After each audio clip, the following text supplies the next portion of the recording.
మంచిది. మనందరం అలాగే ప్రార్థనలో ఉండగా పరిశుద్ధ గ్రంథంలో నుండి ప్రకటన గ్రంథము 4వ అధ్యాయము 5-6 వచనాలు చదువుకుందాం.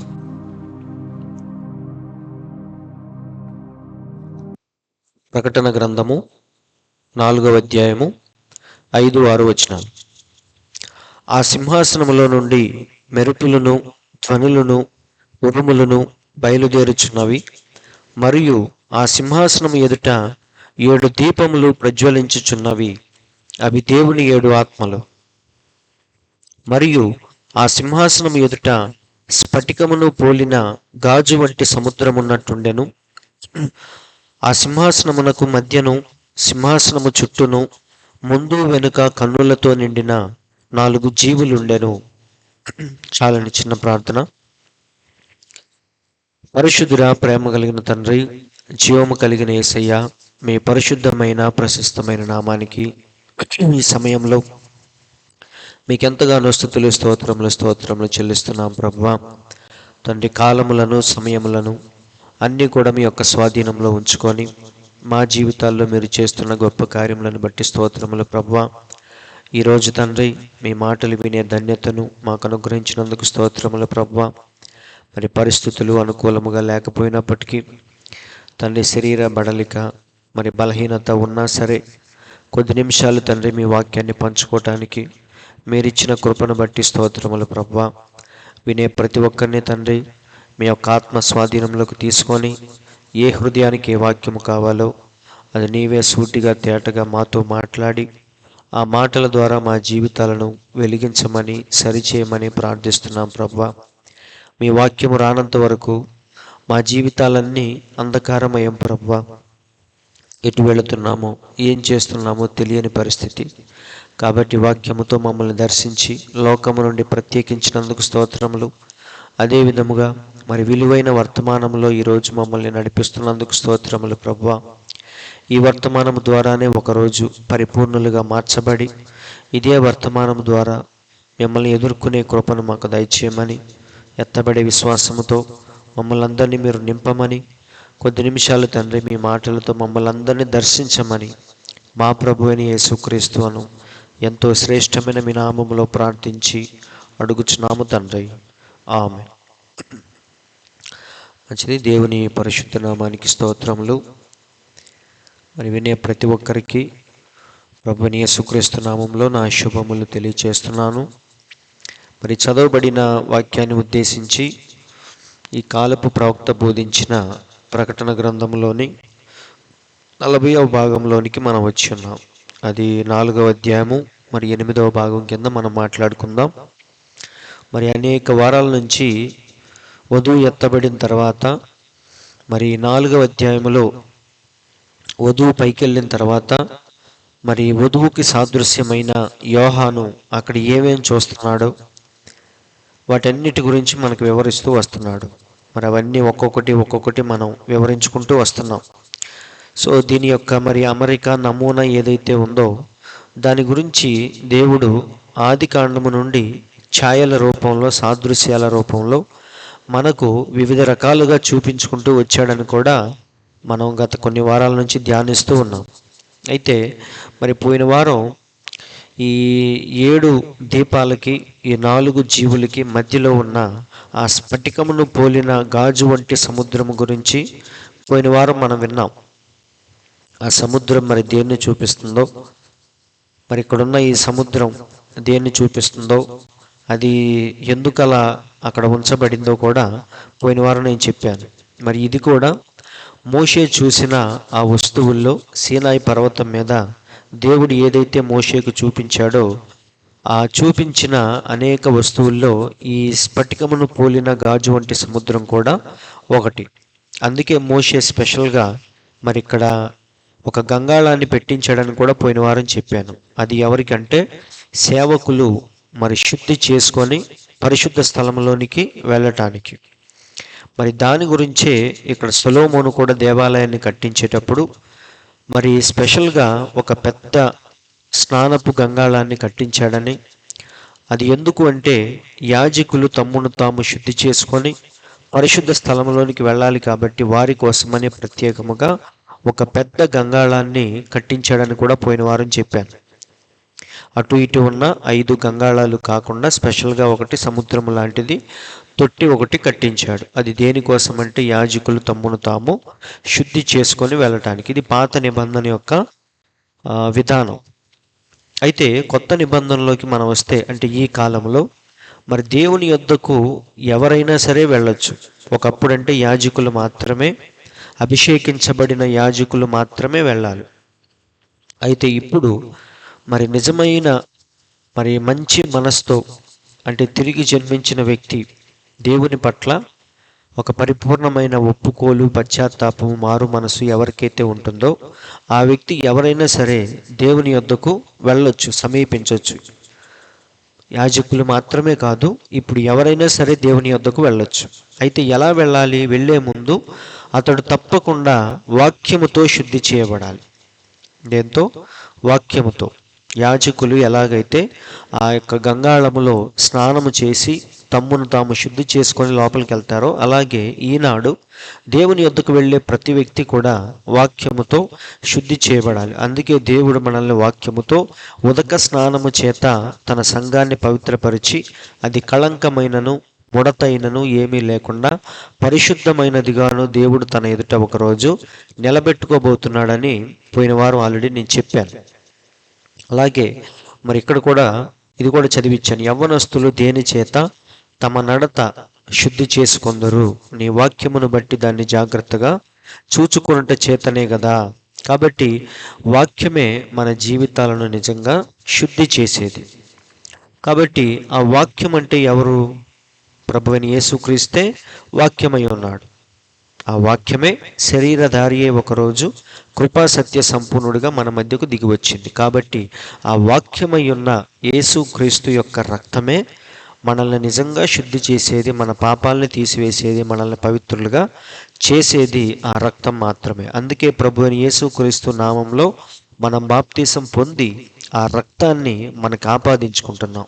మన పాపాలకి అది ఎప్పుడైతే అప్లై అయిద్దో మన పాపాలు నిజంగా కడిగివేయబడతాయి ఆ రక్తములో.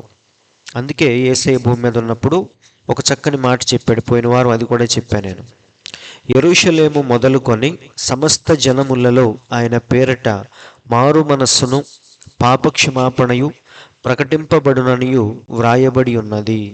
కాబట్టి యేసయ్య నామంలోనే మనకి మారు మనసు, పాపక్షమాపణ, పరిశుద్ధాత్మ ఇవన్నీ కూడా ఆయన నామం పేరటే మనకి వాగ్దానము చేయబడినాయి. అయితే చాలామంది ఈరోజు మరి త్రిత్వనామంలో చిలకరింపని జెండా కింద ఇష్టం వచ్చినట్టుగా బాప్తీసాలు తీసుకుంటూ మరి పరిశుద్ధాత్మను పొందకుండా పొందిన వారి వల్లే నటిస్తూ ఈరోజు అందరినీ మోసం చేస్తున్నారు. కానీ నిజముగా పరిశుద్ధాత్మ ఎప్పుడు వచ్చిందంటే ఈ విధానంలో ఒక వ్యక్తి ఎప్పుడైతే తన జీవితాన్ని మార్చుకుంటాడో, ఆయన నామాన్ని ఎప్పుడైతే ధరిస్తాడో, నిజమైన పశ్చాత్తాపం, మారు మనసు, పాపక్షమాపణ ఎప్పుడైతే అతనికి వస్తుందో అప్పుడు తర్వాతి పరిశుద్ధాత్మ బాప్తీసాన్ని అతడు తర్వాత పొందుకుంటాడు అపోస్తుల్లాగా. సో ఇది అపోస్తులు వెళ్ళిన మార్గం, అపోస్తులు పొందిన విధానం. అందుకే మన ప్రవక్త కూడా మనల్ని ఎక్కడికి తీసుకొచ్చాడంటే ఆది అపోస్తుల దగ్గరికి తీసుకొచ్చాడు. అవునా? తండ్రుల హృదయములను పిల్లల తట్టు, పిల్లల హృదయములను తండ్రుల తట్టు. రెండవది ఏంటంటే చెడిపోయిన పిల్లలందరినీ తండ్రుల వైపు అంటే ఆది అపోస్తుల వైపు తిప్పటానికే ఈ అంత్యకాలపు ఏలియా మన మధ్యకు వచ్చాడు. సో ఇక్కడ వరకు మనం పోయిన వారం చూసాం. అయితే ఇప్పుడు మరి తర్వాత భాగంలోనికి వెళ్దాం. ఆ సింహాసనమునకు మధ్యను సింహాసనము చుట్టూను ముందు వెనుక కన్నులతో నిండిన 4 జీవులుండెను. మరి ఈ జీవుల గురించి మరి చాలా ఉంది, కానీ కొద్ది నిమిషాలు మనం మాట్లాడుకుందాం. మరి ఎందుకంటే మనకి సమయం అలాగే మరి ఇక్కడ ఇంటర్నెట్ కానీ అన్ని సౌకర్యంగా లేనందున కొద్దిసేపు మాత్రమే మరి నేను చెప్తాను ఈ 4 జీవుల గురించి. ఇప్పుడు స్ఫటికము లాంటి సముద్రం చూసాం. దాని తర్వాత మనకు కనిపించేది ఎవరంటే ఇక్కడ ఎదురుగా ఉన్న ఈ 4 జీవులు చాలా ఇంపార్టెంట్ జీవులు. సో ఇవి మరి రెక్కలు మనకి కనిపిస్తున్నాయి, రెక్కలు కలిగి ఉన్నాయి. అవునా? చూడటానికి అవి మరి దేవదూతల్లాగా చాలామంది రెక్కలు ఉన్నాయి కాబట్టి దేవదూతలని అనుకుంటారు, లేదా మధ్యలో మనిషిలాగా ఉంది కాబట్టి మానవులేమో అనుకుంటారు. అయితే మన ప్రవక్త అంటున్నాడు అవి దేవదూతలు కాదు, అలా అని మానవులు కాదు. మరి ఏంటవి అంటే జీవులు, అంటే ప్రాణులు అంటున్నాడు. జస్ట్ జీవులు అంటే జంతువులు. ఒకసారి చూద్దాం. 4 జీవులు అనగానే మనకేం గుర్తొచ్చిందంటే ఇంగ్లీష్ బైబిల్లో 4 బీస్ట్స్ అని రాయబడింది. బీస్ట్ అనగా అర్థం ఏంటంటే మృగం. మృగం అంటే ఏంటి? క్రూర మృగం అని చాలామంది అనుకుంటారు. కానీ మీరు గమనిస్తే ఇది క్రూర మృగము కాదు.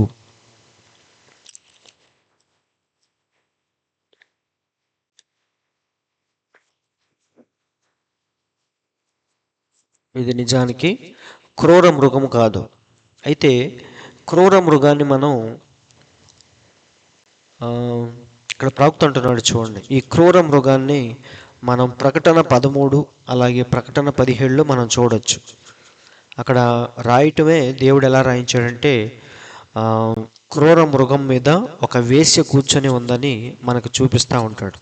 సముద్రంలో నుంచి ఒక క్రూర మృగం పైకి రావటం, భూమిలో నుంచి ఒక మృగం బయటికి రావటం మనకు చూపిస్తూ ఉంటాడు దేవుడు. ఇప్పుడు ఆ మృగాలు ఎలా ఉన్నాయో కూడా దేవుడు చెప్తాడు, వివరిస్తాడు. అది మరి చిరుతపులు లాంటి నోరు, సింహము లాంటి ముఖం, ఇలా మరి దేవుడు ఆ మృగం ఎలా ఉందో కూడా మనకు వర్ణిస్తూ ఉంటాడు. సో ఇక్కడ చెప్పబడిన బీస్ట్ వేరు, ఇప్పుడు మనం చూసిన 4వ అధ్యాయంలో దేవుడు చెప్పిన బీస్ట్ వేరు. ఈ బీస్ట్ ఏంటంటే ప్రకటన 13 మరియు 17లో అది క్రూర మృగం. అయితే ఇక్కడ మనం చూసింది ఏంటంటే అదొక జంతువు మాత్రమే, అది మృగం కాదు, క్రూర మృగం కాదు. సో బీస్ట్ అనగానే అదొక క్రూరమైన మృగం అని మనం అనుకోవాల్సిన పని లేదు. అది జస్ట్ ఒక యానిమల్, ఒక జంతువు మాత్రమే. సో అలాంటి జీవులు ఈ 4 జీవులు అన్నమాట. సో ఇదే దృశ్యాన్ని మనం గమనిస్తే ఎహెచ్కేలు కూడా ఒకసారి చూస్తాడు. పాత నిబంధనలో ఇదే దృశ్యాన్ని మరి దానియేలు చూస్తాడు, ఆ సింహాసనాన్ని. అలాగే యెషయా చూస్తాడు. అలాగే మరి ఈ 4 జీవులతో కలిసి ఉన్న ఈ సన్నివేశాన్ని ఎహెచ్కేలు కూడా చూస్తాడు. అయితే ఒక్కొక్కరు మరి ఒక్కొక్క విధంగా వర్ణించుకుంటూ వచ్చారు వాటిని. యోహాను మాత్రం వాటిని క్షుణ్ణంగా ఒక్కొక్కటి మనకి వివరించాడు. అయితే ఎహెచ్కేలు కూడా చూశాడు. ఏం చూశాడో చూద్దాం. ఎహెచ్కేలు గ్రంథం 1వ అధ్యాయము 4 నుంచి కొన్ని మాటలు చూద్దాం. నేను చూడగా ఉత్తర దిక్కు నుండి తుఫాను వచ్చుచుండెను, మరియు గొప్ప మేఘమును గోళము వలె గుండ్రముగా ఉన్న అగ్నియు కనబడెను. కాంతి దాని చుట్టూ ఆవరించి ఉండెను. ఆ అగ్నిలో నుండి కరగబడినదై ప్రజ్వలించుచున్న అపరంజి వంటిదొకటి కనబడెను. చూడండి, ఆ సింహాసనములో ఉన్న ఈ యొక్క దృశ్యాన్ని ఎహెచ్కేలు ఒక రకంగా వివరిస్తున్నాడు, యోహాను ఒక రకంగా వివరించాడు, దానియేలు ఒక రకంగా వివరించాడు. పౌలైతే అసలు వర్ణింప సఖ్యము కాకుండా ఆయన అసలు ఏమీ మాట్లాడలేదు దాని గురించి. సో ఇక్కడ ఎహెచ్కేలు దాన్ని వర్ణిస్తున్నాడు చూడండి. అగ్నిలో నుండి కరగబడినదై ప్రజ్వలించుచున్న అపరంజి వంటిది ఒకటి కనబడెను. దానిలో నుండి 4 జీవుల రూపములు గల ఒకటి కనబడెను. వాటి రూపము మానవ స్వరూపము వంటిది. సో ఇలా వివరిస్తున్నాడు ఆయన. అలాగే మరి 10వ వచనంలో మనం చూస్తే చెప్పుకుంటూ ఆయన అంటున్నాడు, ఆ 4 ఎదుటి ముఖ రూపములు మానవ ముఖము వంటివి, కుడి పార్శ్వపు రూపములు సింహముఖము వంటివి, ఎడమ పార్శ్వపు ముఖములు ఎద్దు ముఖము వంటివి. 4 మరి పక్షిరాజు ముఖము వంటి ముఖములు కలవు. సో ఈ 4 జీవులు యోహాను పద్మాసు దీపంలో ఉండి ఏవైతే చూస్తున్నాడో అదే సన్నివేశాన్ని ఎహెచ్కేలు కూడా చూస్తున్నాడు. అదే చెప్తున్నాడు, చాలా చక్కగా వివరిస్తున్నాడు. మొదటి జీవి ఎలా ఉంది, రెండవ జీవి ఎలా ఉంది, ఏ పక్కన ఉంది, ఏం చేస్తుంది, ఇదంతా కూడా ఎహెచ్కేలు మరి ఆయన చూసిన దాన్ని బట్టి ఆయన వివరిస్తూ ఉన్నాడు. కాబట్టి ప్రవక్త అంటున్నాడు, ఈ 4 జీవులు దేనికి అంటే చాలా జాగ్రత్తగా చూడండి. సింహాసనాన్ని చుట్టూ ఇరువైపులా మరి 4 పక్కల కాచుకొని ఉండే ఒక పెద్ద సెక్యూరిటీ లాంటిదే ఈ 4 జీవులు. 4 జీవులు ఏంటి? ఇప్పుడు సపోజ్ ముఖ్యమంత్రి కానీ ప్రధానమంత్రి కానీ చుట్టూ ఉంటారు. జెడ్ కేటగిరీ సెక్యూరిటీ అంటారు. అంటే శత్రువు ఏ వైపు నుంచి కూడా రాకుండా ఆ విధముగా వాళ్ళు అల్లినట్టుగా ఆయన చుట్టూ నుంచుంటారు. అలాగే ఇక్కడ కూడా మనం చూస్తే ఈ సింహాసనాన్ని ఎల్లప్పుడూ 24 గంటలు కాచుకొని ఉండే ఈ 4 వైపులా పెద్ద సెక్యూరిటీ లాంటివే ఈ 4 జీవులు. అవునా? కాబట్టి ఈ 4 జీవులు సింహాసనాన్ని 24 గంటలు కాపలా కాస్తూ ఉంటాయి. మరి పెద్దవారి పక్కన సెక్యూరిటీ వాళ్ళు ఉంటారు, బౌన్సర్లు ఉంటారు. వాళ్ళు ఎప్పుడు కూడా అలర్ట్గా ఉంటారు. ఎవరు వస్తున్నారో దగ్గరికి, ఎవరేం చేస్తున్నారో అన్నీ పరిశీలిస్తూ ఉంటారు వాళ్ళు, సెక్యూరిటీ వాళ్ళు. అలాగే ఈ సింహాసనాన్ని ఎల్లప్పుడూ కాచుకొని ఉండే ఈ 4 జీవులు మరి ఎప్పుడు కూడా అవి మనం చూస్తే మరి ముందు వెనుక లోపల పూర్తిగా కళ్ళతో నిండుకొని ఉన్నాయని దేవుడు చెప్తున్నాడు. సో అవి ఎల్లప్పుడూ ఆ సింహాసనాన్ని ఏం చేస్తాయి అంటే కాచుకొని ఉంటాయి, కాపాడుతూ ఉంటాయి. అయితే మరి మొత్తం ఈ పరిశుద్ధ పట్టణానికేమో ఈ 1,44,000 మంది యూదులు మరి కాపలా కాస్తూ ఉంటే, ఈ యూదులు మరి మొత్తం పరిశుద్ధ పట్టణానికి వాళ్ళు మరి సంరక్షకులుగా, కాపలా వాళ్ళుగా ఉంటారు. అయితే ఈ యొక్క సింహాసనాన్ని కాచుకోవటానికి మాత్రం స్పెషల్గా ఈ 4 జీవుల్ని దేవుడు 4 పక్కన ఏర్పరిచాడు. సో ఇవి ఎప్పుడు కూడా సింహాసనాన్ని అతుక్కొని ఆ సింహాసనాన్ని కాపాడుతూ ఉంటాయి.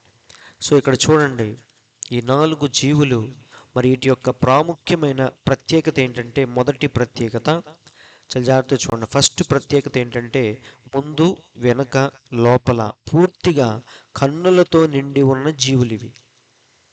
వీటి యొక్క ప్రత్యేకత ఏంటి? మనిషికి 2 కళ్ళు ఉంటాయి. మనిషికే కాదు, ఎవరికైనా సరే సాధారణంగా 2 కళ్ళే ఉంటాయి. అవి కూడా ఎక్కడ ఉంటాయి? ముందు ఉంటాయి. వెనకేం జరుగుతుందో మనకు తెలియదు. అవునా? వెనకేం జరుగుతుందో తెలుసుకోవాలంటే మన కళ్ళు సరిపోవు. కానీ ఇక్కడ దేవుడు ఏం చేశాడంటే ఈ 4 జీవులకి ముందు వెనక లోపల మొత్తం కన్నులతో నింపేసి ఉంచాడు. కన్నులతో నిండి ఉన్న జీవులు. ఎందుకు అన్ని కళ్ళు? ఎందుకు? 2 కళ్ళు చాలవా చూడటానికి? వెనకాల ఒక కన్ను ఉంటే సరిపోద్ది, వెనకాల ఏముందో చూడటానికి. కానీ ఇక్కడ మొత్తం పైనుంచి కింద వరకు ముందు వెనక లోపల మొత్తం కళ్ళతో నింపబడి ఉన్నాయి. ఎందుకు మొత్తం కళ్ళు పెట్టాడు దేవుడు అంటే చాలా జాగ్రత్తగా చూడండి. ప్రతి దాన్ని కూడా, ఆ సింహాసనము దగ్గరికి వచ్చే ప్రతి దాన్ని కూడా క్షుణ్ణంగా పైనుంచి కింద వరకు పరీక్షించే కన్నులు అవి. దేనికి కన్నులు చెప్పండి? 2 కళ్ళు ఉంటేనే మనం అన్నీ పరిశీలిస్తూ ఉంటాం. అలాంటిది ఒళ్ళంతా కళ్ళు ఉంటే మనం ఏం చేస్తాం చెప్పండి? ఇక మనకు తెలియదంటూ ఏమైనా ఉంటుందా? మనకు కనిపించిందంటూ ఏమైనా ఉంటుందా? కాబట్టి ఆ జీవులు ఏం చేస్తాయంటే సింహాసనము దగ్గరికి వచ్చే ప్రతిదాన్ని కూడా పైనుంచి కింద వరకు అణువున పరీక్షించి పరిశీలించి ఏ డిఫెక్టు లేదు, ఏ సమస్య లేదు అనుకుంటేనే అవి అనుమతిస్తాయి. లేదంటే కనుక వెంటనే ఆ సింహాసనం దగ్గరే అడ్డుకుంటాయి. కాబట్టి దేవుడు వాటికి ఇచ్చిన కన్నులు దేనికోసమంటే ప్రతిదాన్ని సమీపించే ప్రతిదాన్ని, దగ్గరకు వచ్చే ప్రతిదాన్ని క్షుణ్ణంగా పరీక్షించే కన్నులవి. సో ఇప్పుడు దేవుని యొద్దకు వెళ్ళే ప్రతి ఒక్కడు, ప్రతి విశ్వాసి అన్ని విషయాల్లో అతడు పరీక్షించబడాలి. చాలా ప్రాముఖ్యమైన మాట ఇది. ఏ పరీక్ష లేకుండా, మరి పరీక్షలు లేకుండా ఒక పిల్లవాడు ఎలా చదువుతున్నాడో ఎవరికీ తెలియదు. టీచర్కి తెలియదు, తల్లిదండ్రులకి తెలియదు. మధ్యలో పరీక్షలు జరగాలి. అతడు ఏమైతే చదివాడో దాన్ని రాయాలి. అతని జ్ఞానం ఏంటో నిరూపించుకోవాలి. మరి వాడికి వచ్చిన ర్యాంకును బట్టే వాడు ఎంత చదువుతున్నాడో మనకు అర్థమైంది. కాబట్టి పరీక్షలు అనేవి లేకుండా ఎవడి జీవితం కూడా పరిపూర్ణము కాదు. అందుకే మీరు చూడండి, పరిశుద్ధ గ్రంథంలో దేవుని యొద్దకు వచ్చే ప్రతి ఒక్కరిని దేవుడు పరీక్షించే అప్పుడు తన యొద్దకు చేర్చుకున్నాడు. అబ్రహామును దేవుడు మరి 25 సంవత్సరాలు పరీక్షలో పెట్టాడు, మనందరికీ తెలుసు. ఇశ్రాయేలీయుల్ని కూడా ఐగుప్తు దేశంలో 400 సంవత్సరాలు ఇలా ఏ కష్టాలు కన్నీళ్లు లేకుండా, పరీక్షలు లేకుండా దేవుడు ఎవరిని కూడా పరిపూర్ణము చేయలేదు. కాబట్టి ప్రతి ఒక్కరిని దేవుడు పరీక్షించి తీరాలి, అన్ని విషయాల్లో, ఒక్క విషయంలో కాదు. కాబట్టి వ్యక్తిగత జీవితంలో, సమాజంలో ఎలా ఉంటున్నాడు, కుటుంబంతో ఎలా ఉంటున్నాడు, వ్యక్తిగతంగా ఎలా ఉంటున్నాడు, సో అన్ని విషయాల్లో దేవుడు వారిని పరీక్షించి నిజముగానే మనం ఎప్పుడైతే నిందారహితముగా ఉంటామో అప్పుడు మాత్రమే దేవుడు తన యొద్దకు మనల్ని చేర్చుకుంటాడు. ఎందుకు ఇంతలా పరీక్షించాలి అంటే, అంత్యకాలంలో మరి ముఖ్యముగా మనుషులు చాలా స్వార్థప్రియులు, కపటమైన భక్తి చేసే విశ్వాసులే ఈరోజు మనకు కనిపిస్తున్నారు. కాబట్టి ఎవరిని నమ్మాలో ఎవరిని నమ్మకూడదో తెలియని పరిస్థితి ఈరోజు ఉంది మనకి. బైబిల్లో కూడా చక్కగా రాయబడింది, ఒకసారి చూద్దాం. 2వ తిమోతికి రాసిన పత్రిక 3వ అధ్యాయం 1 నుంచి. అంత్య దినములలో అపాయకరమైన కాలములు వచ్చునని తెలుసుకొనుము. ఎలాగనగా మనుష్యులు స్వార్థప్రియులు. స్వార్థం అనేది ప్రతి మనిషిలోనూ ఎంతో కొంత ఉంటుంది, అవునా? కాబట్టి మనుషులు స్వార్థప్రియులు, మరి ముఖ్యముగా ఈ కాలంలో ఫుల్లుగా స్వార్థప్రియులు, ధనాపేక్షలు, బింకములాడువారు, అహంకారులు, దూషకులు, తల్లిదండ్రులకు అవిధేయులు, కృతజ్ఞత లేనివారు, అపవిత్రులు, అనురాగరహితులు, అతిద్వేషులు, అపవాదకులు, అజితేంద్రియులు, క్రూరులు, సజ్జన ద్వేషులు, ద్రోహులు, మూర్ఖులు, గర్వాంధులు. చూడండి ఎన్ని మరి వీళ్ళందరూ కూడా మన కళ్ళ ఎదుట ఉండటం మనం చూస్తున్నాం. ఈ అంత్యకాలంలో మరి ముఖ్యముగా దేవుని భయం అనేది ఎవరికీ ఉండదు. కాబట్టి ప్రతి ఒక్కడు కూడా మరి గర్వాంధులు, అతిద్వేషులు, అపవాదకులు, ఇలా మనం చూస్తే మరి ఈ లక్షణాలన్నీ కూడా ఈరోజు మనకు కనిపిస్తూ ఉన్నాయి, అవునా? ద్రోహులు, మూర్ఖులు, గర్వాంధులు. చూడండి, స్పెషల్గా దేవుని కంటే సుఖానుభవమును ఎక్కువగా ప్రేమించేవారు. అంటే ఎవరి గురించి దేవుడు చెప్తున్నాడు? భక్తి చేసేవారి గురించి, ప్రార్థన చేసేవారి గురించి. వీళ్ళందరూ బయట అన్యులు మాత్రమే కాదండి, దేవుడు అంటే తెలియని వారు మాత్రమే కాదు, దేవుణ్ణి తెలుసుకొని కూడా ఇలాంటి గుణలక్షణాలతో జీవిస్తున్నారు అని చెప్తున్నాడు. దేవుని కంటే సుఖానుభవమును ఎక్కువగా ప్రేమించువారు. ఇంకా చూడండి, పైకి భక్తి గలవారి వలె ఉండియు దాని శక్తిని ఆశ్రయించని వారునై ఉందురు. కాబట్టి పైకి ఏంటి? భక్తి. పైకి చక్కగా ప్రైజ్లాడని చెప్పుకుంటారు, పైకి వాక్యం చదువుతూ ఉంటారు, పైకి చక్కగా చర్చికి వెళ్తారు, అక్కడ అన్ని పనుల్లో పాల్గొంటూ ఉంటారు, దేవునికి మాకు మధ్య మంచి సంబంధం ఉన్నట్టుగా చూపిస్తూ ఉంటారు. ఇంకా చెప్పాలంటే పరిశుద్ధాత్మ పొందిన వారి వలె మనకు కనిపిస్తూ ఉంటారు. కానీ వీళ్ళు ఎవరంట? వీళ్ళు లోపల మూర్ఖులు, గర్వాంధులు, దేవుని కంటే సుఖానుభవమును ఎక్కువగా ప్రేమించేవారు, పైకి భక్తి గల వారి వలె నటిస్తూ దాని శక్తిని ఆశ్రయించని వారంట వీళ్ళు. కాబట్టి వీళ్ళు పైకి ఎలా కనిపిస్తారంటే మరి భక్తి కారిపోతున్నట్టుగా కనిపిస్తారు. మరి శాంతమూర్తుల్లాగా, ప్రేమ కలిగిన వారిలాగా, ఇతరుల్ని ప్రేమించే వారిలాగా, తగ్గించుకునే వారిలాగా కనపడతారు. కానీ నిజానికి వారి లోపల అంతరంగంలో మనం చూస్తే తగ్గింపు స్వభావం అసలు ఉండదు, మనిషిని క్షమించే గుణం అసలు ఉండదు. కానీ పైకి మాత్రం ఈ లక్షణాలన్నీ కలిగి ఉన్నట్టుగా నటిస్తూ ఉంటారు. సో ఇలాంటి భక్తి చేసేవారే, ఇలాంటి విశ్వాసులే అంత్యకాలంలో మనం ఎక్కడ చూసినా ఈరోజు ఇలాంటి వాళ్ళే కనిపిస్తూ ఉన్నారు. అందుకని మరి దేవుని ఎదుట ఉన్న ఈ 4 జీవులు ఏం చేస్తాయంట? అణువణువు కన్నులతో నింపబడి, మరి వాడి పైకి మాత్రమే కాదు లోపల ఎలాంటి వాడో కూడా చూసే కళ్ళే ఆ కళ్ళు. మరి అన్ని కళ్ళు దేవుడు ఎందుకు పెట్టాడు? ఎవడు పడితే వాడు వచ్చేసి తెల్లబట్టలు వేసుకొని ఒకడు వచ్చాడు, లోపల కూర్చున్నాడు. కానీ దేవుడు వచ్చేయమన్నాడు, స్నేహితుడా, పెండ్లి వస్త్రం లేకుండా లోపలికి ఎలా వచ్చావని అడిగాడు. కాబట్టి ఖచ్చితంగా ఎవరో చూడర్లే అనుకుంటే మాత్రం పొరపాట్లది. సో మనం పూర్తిగా మార్చబడిన తర్వాతే దేవుని యొద్దకు మనం వెళ్ళగలం. దాన్ని చూపించేవే ఈ 4 జీవులు 4 పక్కల ఉండి ఆ సింహాసనాన్ని ఎప్పుడు కాస్తూ ఉంటాయి, కాపాడుతూ ఉంటాయి. ఎవ్వడు కూడా దగ్గరికి రాకుండా ప్రతి దాన్ని పరీక్షిస్తూ ఉంటాయి. ఒకవేళ ఎవడైనా సరే మరి ఎలా పడితే అలా వస్తే వాడిని అక్కడికక్కడే దహించి వేస్తాయి. అలాంటివి ఈ 4 జీవులు.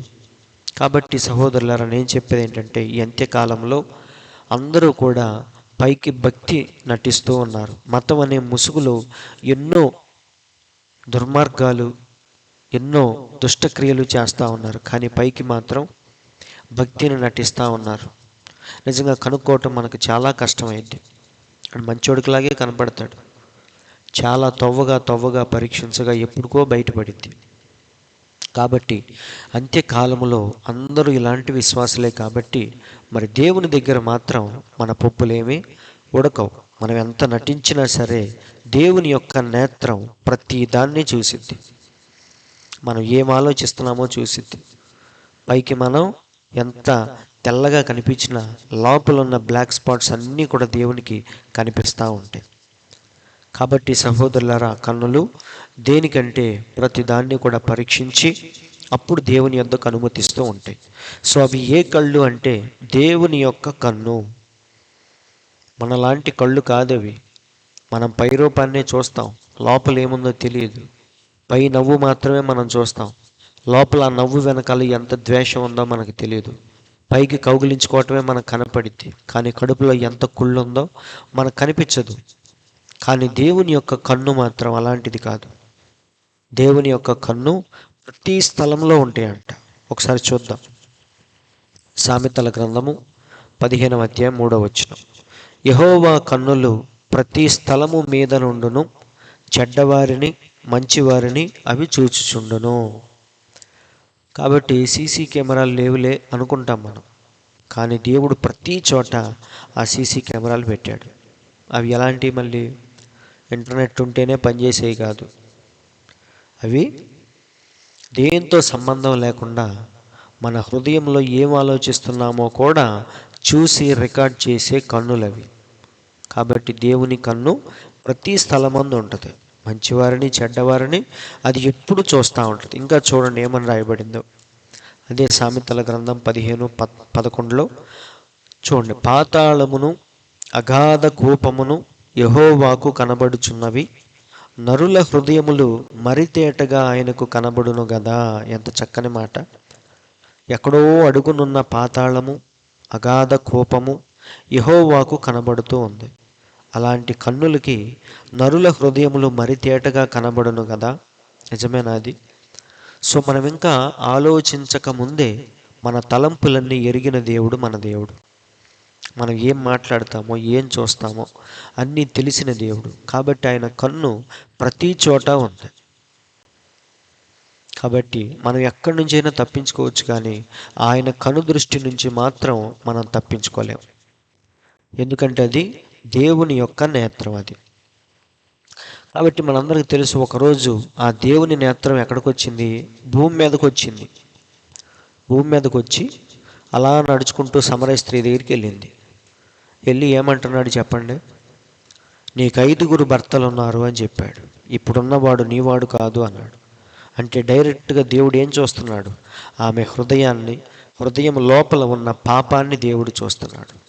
దేవునికి స్తోత్రం కలుగునుగాక.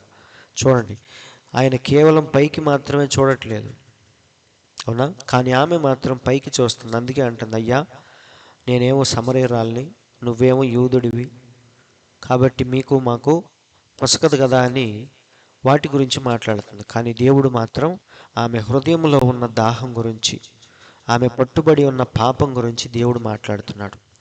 కాబట్టి ఎప్పుడైతే నీకు 5 భర్తలని చెప్పాడో వెంటనే ఆమె జీవితమే మారిపోయింది. ఎందుకంటే ఆ దేవుని యొక్క కన్నుని ఆమె చూసింది. అందుకే అంటుంది, ఆయన ప్రవక్తని ఒప్పుకుంది. నేను చేసినవన్నీ నాతో చెప్పినవాడు ఈయన మెస్సయ్య కాడా అని తన ఊరి వారికి సాక్ష్యం ఇచ్చింది. కాబట్టి అది ఎవరి కన్ను? దేవుని యొక్క కన్ను, అవునా? ఇంకా మనం చూసుకుంటూ వెళితే ఫిలిప్తో కూడా దేవుడు ఏమంటాడు? ఫిలిప్తో ఏమన్నాడు? నువ్వు ఎక్కడో అంజూరపు చెట్టు కింద ఉన్నప్పుడే నేను చూశాను అంటాడు. ప్రభువా నా గురించి నీకెట్లా తెలుసు అంటాడు. అన్నప్పుడు ఏమంటాడు? నువ్వు అంజూరపు చెట్టు కింద ఉన్నప్పుడే నేను నిన్ను చూశాను అని చెప్తాడు. అలా ఇంకా మనం చెప్పుకుంటూ వెళితే చాలా సన్నివేశాలు. ఆ దేవుని యొక్క కన్ను మరి ఎంతో లోతైన విషయాలను ఎలా చూసిందో మరి మనందరికీ తెలుసు. యేసయ్య జీవితాన్ని గమనిస్తే ప్రతి చోట ఆయన డైరెక్ట్గా ఏం చూశాడంటే హృదయాంతరంగంలో ఉన్న పాపాలను దేవుడు చూశాడు. అది దేవుని యొక్క కన్ను కాబట్టి. ఇంకా చూడండి, అదే దేవుని కన్నును దేవుడంట తన ప్రవక్తలకు ఇచ్చాడంట. చాలా ఇంపార్టెంట్ మాట. దేవుని కన్ను ఎవరికి ఇచ్చాడు? మళ్ళీ తన సేవకులైన ప్రవక్తలకి అదే కన్నును దేవుడిచ్చాడు. అందుకే ప్రవక్త సపరేట్గా దేవుని కన్ను అని ఒక ప్రసంగాన్ని చేశాడు. దేవుని కన్ను అని ఆ చక్క మీరు చదవండి, అందులో చెప్తాడు. ప్రవక్తలందరూ కూడా దేవుని యొక్క కన్నుతోనే ఈ లోకాన్ని చూశారు. నిజమండి, మన కన్నుతో చూస్తే మనకి ఎలా కనిపించింది? వీడు మంచోడు, వాడి చెడ్డోడు, పై రూపాలు మాత్రమే మనకు కనపడుతూ ఉంటాయి. ఒకసారి సమూయేలు వచ్చాడు యెష్షయి ఇంటికి. పాపం ఫస్ట్ కొడుకుని చూడగానే సమూయేలు ఏమనుకున్నాడు? దేవుడు ఎన్నుకున్న వ్యక్తి ఈయనేనేమో, ఎందుకంటే చూడటానికి చక్కగా మంచి హైటు వెయిటు, రాజుకు తగినట్టుగా ఉన్నాడు, కాబట్టి దేవుడు ఎన్నుకున్న వ్యక్తి ఈయనే అనుకున్నాడు. కానీ దేవుడు ఏమన్నాడు? నేను కోరుకున్న వ్యక్తి ఇతను కాదు. మనుష్యులు పైరూపాన్ని లక్ష్య పెడతారు, కానీ నేను మాత్రం పైరూపాన్ని లక్ష్య పెట్టను అంటాడు. అలాగే రెండో కొడుకుని చూడగానే కొంపతీసి ఈయనేమో అనుకుంటాడు సమూయేలు ప్రవక్త, కానీ కాదు. లాస్ట్కి వచ్చేసరికి దావీదు దగ్గరికి రాగానే అప్పుడు దేవుడు అంటున్నాడు, నేను కోరుకున్న వ్యక్తి ఇతనే అని. కాబట్టి సహోదరులారా, ఆ దేవుని కన్ను దేవుడు ఏం చేశాడంటే తన సేవకులైన ప్రవక్తలకి ఇచ్చాడు. అందుకే ప్రవక్తలు ఎవ్వరూ చూడని దృశ్యాన్ని దేవుని యొక్క కన్ను ద్వారా వారు చూస్తారు. ఇక్కడ మనం చూస్తే ఉదాహరణ మోషే మరి మొదటి 5 కాండాలు రాశాడు. మనందరికీ తెలుసు, ఆది కాండం, నిర్గమాకాండం, సంఖ్యాకాండం, ఇలా 5 కాండాలు రాశాడు. అయితే స్టార్టింగ్ పాయింట్ ఏమని రాశాడు? ఆది యందు దేవుడు భూమి ఆకాశములను సృజించెను, భూమి నిరాకారముగాను శూన్యముగాను ఉండెను.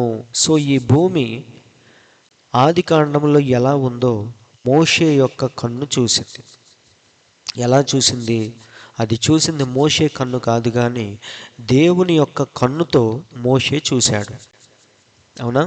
మోషే కన్ను మామూలుదే, కానీ ఆ మోషే ప్రవక్త దేవుని యొక్క కన్నుతో ఈ ప్రపంచాన్ని ఎప్పుడైతే చూశాడో ఆదిలో ఏమైందో ఆయనకి కనబడింది. అందుకే చక్కగా రాసుకుంటూ వెళ్ళాడు. భూమి నిరాకారముగాను శూన్యముగాను ఉండెను, చీకటి అగాధ జలము పైన కమ్మి ఉండెను, దేవుని ఆత్మ జలముల పైన అల్లాడుచుండెను. ఇలాంటి పరిస్థితుల్లో దేవుడు వెలుగు కమ్మని పలుకగా వెలుగు కలిగెను. వెలుగు మంచిదైనట్టు దేవుడు చూసెను. దేవుడు చీకటిని వెలుగుని వేరుపరిచెను. ఇలా చూసినట్టుగా మరి చక్కగా రాసుకుంటూ వచ్చాడు. మొదటి రోజు ఏం చేశాడు, రెండవ రోజు ఏం చేశాడు. అవునా? ఇంత క్రమమైన పద్ధతిలో రాశాడు అంటే అక్కడ మోషే ఏం చూశాడు? దేవుని యొక్క కన్నుతో సృష్టి ఆరంభంలోనికి వెళ్ళి ఏం జరిగిందో అక్కడ చూడగలిగాడు. అవునా? అది దేవుని యొక్క కన్ను. అలాగే మనం చూస్తే కొత్త నిబంధనలో పేతురు కూడా మరి చాలా ఉన్నాయి. పేతురు గురించి మాత్రం చూద్దాం. పేతురు మనకు తెలుసు, అననీయ సఫీరాలు వచ్చి ఎప్పుడైతే పొలం అమ్మి కొంచెం దాచుకొని కొంచెం ఎప్పుడైతే పాస్టర్ గారి దగ్గరికి తెచ్చారో అప్పుడు పేతురు అడుగుతున్నాడు, మీరు నిజంగా ఇంతకే అమ్మారా అని. అప్పుడు వాళ్ళు ఏం చేశారంటే అబద్ధం చెప్తారు. అప్పుడు పేతురులో ఉన్న పరిశుద్ధాత్మ ఏం చేసిందంటే అననీయాని సఫీరాను ఇద్దరిని అక్కడికక్కడే చచ్చిపోయేటట్టుగా మరి దేవుని యొక్క శాపం వారి మీదకు దిగిద్ది. సో మరి అక్కడ కూడా చూసింది ఏ కన్ను అంటే పేతురు యొక్క కన్ను కాదు, దేవుని యొక్క కన్నుతో పేతురు చూశాడు. అవునా? పేతురుకైతే కనపడదు, కానీ అక్కడ పేతురు కాదు చూసింది, పేతురు దేవుని యొక్క నేత్రముతో ఎప్పుడైతే చూశాడో వారు చేసిన మోసం బట్టబయలైపోయింది. కాబట్టి సహోదరులారా, ఫైనల్గా నేను చెప్పేది ఏంటంటే దేవుని యొక్క కన్ను అది ఎంతో మరి స్పష్టముగా మనం చేసిన ప్రతి పాపాన్ని ప్రతి పుణ్యాన్ని చూసి మరి ఒకరోజు మనకి సాక్ష్యం ఇచ్చే కన్నది, మనకు చూపించే కన్నది. కాబట్టి దేవుడు ఆ 4 జీవులకు ఇచ్చిన కళ్ళు అవి దేవుని యొక్క కళ్ళు, అణువణువు ఆ కన్నులతో నింపబడి ఉన్నాయి. అందుకే మనిషిలో ఉన్న ప్రతి అణువు వాటిని పరీక్షించి మన లోపల ఉన్న ప్రతిదాన్ని పసిగట్టే కన్ను దేవుని యొక్క కన్ను. ఇంకా చూడండి, కొత్త నిబంధనలో మరి పౌలు అంటున్నాడు, హెబ్రీయులకు రాసిన పత్రిక 4:13 చెప్తున్నాడు, మరియు ఆయన దృష్టికి కనబడని సృష్టమంటూ ఏమీ లేదు. చూడండి, ఈ అనంత విశ్వంలో ఇన్ని గ్రహాలు, అవునా, ఈ యొక్క గొప్ప అనంతమైన సృష్టిలో దేవునికి కనిపించనిదంటూ ఏమీ లేదంట. అంటే మీరు అర్థం చేసుకోండి, ఇక మనం ఎక్కడ దాక్కున్నా ఎక్కడున్నా సరే మన ప్రతి కదలికను ఎరిగిన దేవుడు మన దేవుడు. కాబట్టి ఆయన దృష్టికి కనబడని సృష్టము ఏదీ లేదు. మనము ఎవనికి లెక్క అప్పచెప్పవలసి ఉన్నదో ఆ దేవుని కన్నులకు సమస్తమును మరుగు లేక తేటగా ఉన్నది. చూడండి, చాలా తేటగా ఈ సృష్టిలో ఉన్న ప్రతిదీ కూడా దేవునికి కనిపిస్తూ ఉందంట. మరి మనుషులు ఏం ఆలోచిస్తారో, మనుషుల లోపల ఉన్న ఆ యొక్క భావాలు, ఫీలింగ్స్ ఏంటో దేవునికి కనిపించవా? ఖచ్చితంగా కనిపిస్తాయి. కాబట్టి మరి మనల్ని అణువణువు పరీక్షించే కళ్ళు దేవుని యొక్క కళ్ళు. దాన్ని చూపించేవే ఈ 4 జీవులు, వాటికున్న కళ్ళు అనమాట. కాబట్టి ఈ 4 జీవులు ఏం చేస్తాయంట, ఆ సింహాసనము దగ్గరికి వచ్చే ప్రతిదాన్ని క్షుణ్ణంగా పరిశీలించి పరీక్షించి అందులో ఏ డిఫెక్టు లేదు అనుకుంటేనే అవి సైలెంట్గా ఉంటాయి. ఏమైనా సరే చిన్న డిఫెక్ట్ ఉందని తెలియంగానే అక్కడికక్కడే భస్మం చేసేస్తాయి. మనందరికీ తెలుసు, అతి పరిశుద్ధ స్థలంలోనికి యాజకుడు ఎలా పడితే అలా వెళ్ళకూడదు.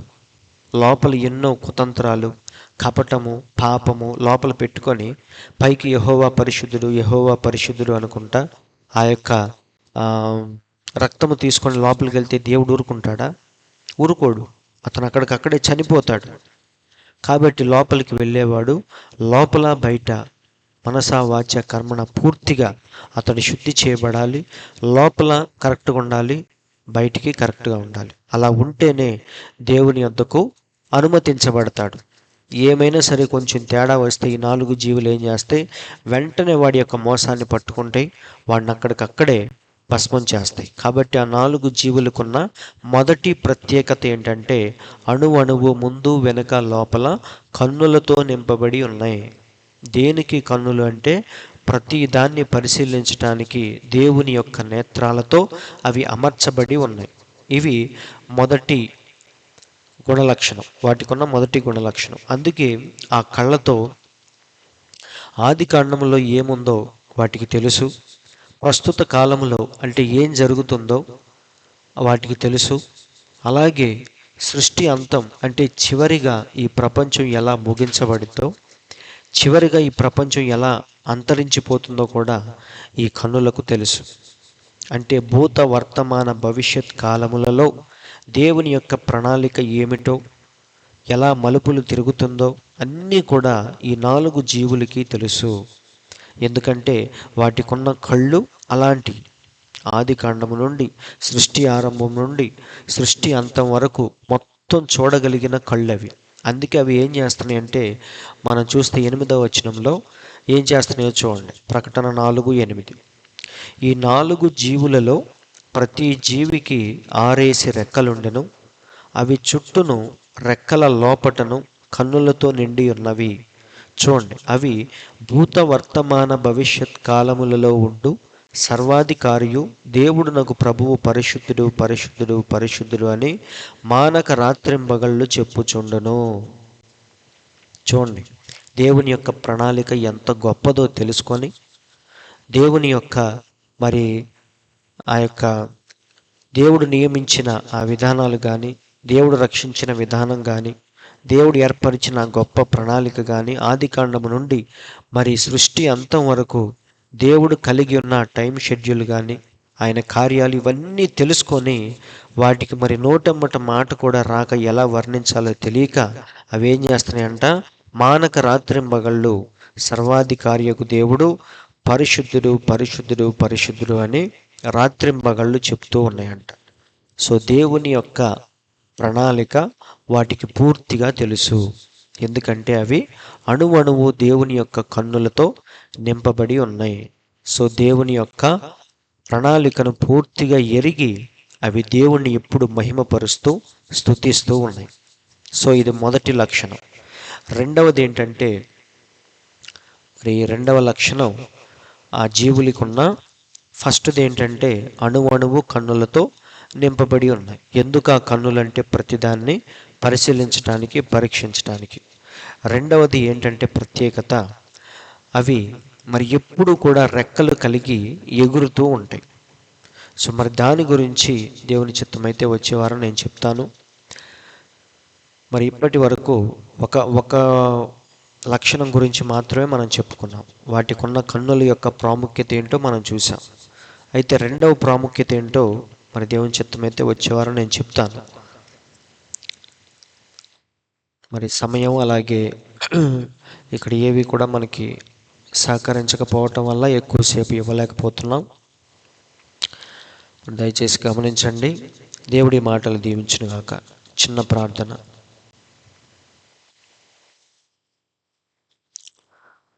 పరిశుద్ధుడా, కృపగల దేవా, మీకు స్తోత్రములు తండ్రి. జీవము కలిగిన యేసయ్య, ఇప్పటి వరకు ప్రభువా నీవు చెప్పిన ప్రతి మాటను బట్టి స్తోత్రములు. మరి నీవు చెప్పిన కొద్ది మాటలైనా సరే అవి మా హృదయాన్ని తాకి తండ్రి మీ యొక్క ప్రణాళిక ఏమిటో మా మనోనేత్రాలతో చూడగలిగే కృపను మాకు దయచేయండి తండ్రి.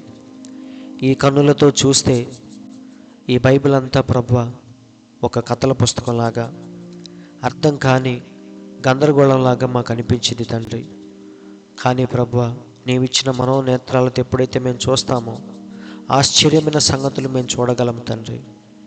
కాబట్టి ప్రభువా ఆ పరిశుద్ధ స్థలంలో ఉన్న ఒక్కొక్క దాని గురించి వర్ణిస్తూ ఉన్నప్పుడు అవి నిజంగా కన్నులారా చూచినప్పుడు ఇంకెంత అద్భుతంగా ఉంటుందో అని మా ప్రవక్త చెప్పినట్టుగా దాని కొరకు ఎదురు చూస్తూ జీవించే భాగ్యాన్ని మాకు దయచేయండి తండ్రి.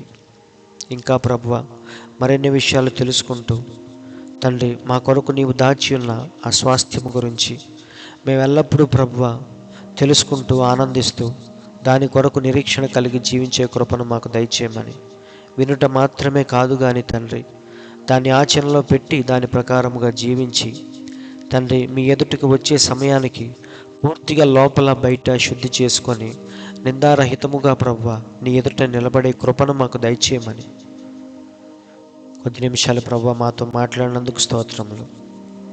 మరిన్ని విషయాలు తెలుసుకోవటానికి మీరే మా కృప చూపించమని, ఈ ఉదయకాలపు దీవెనలతో మమ్మల్ని నింపమని మా ప్రభువైన యేసుక్రీస్తు అను ఎంతో శ్రేష్టమైన మీ నామములో ప్రార్థించి అడుగుచున్నాము తండ్రి. ఆమెన్. మన తండ్రి అయిన యేసుక్రీస్తు యొక్క దివ్యమైన కృపా సమాధానములు కూడి ఉన్న మనందరికీ, ఈ లోకంలోని పరిశుద్ధులందరికీ సదాకాలము తోడే నడిపించునుగాక. ఆమెన్. దేవుడు మీ అందరిని దీవించునుగాక.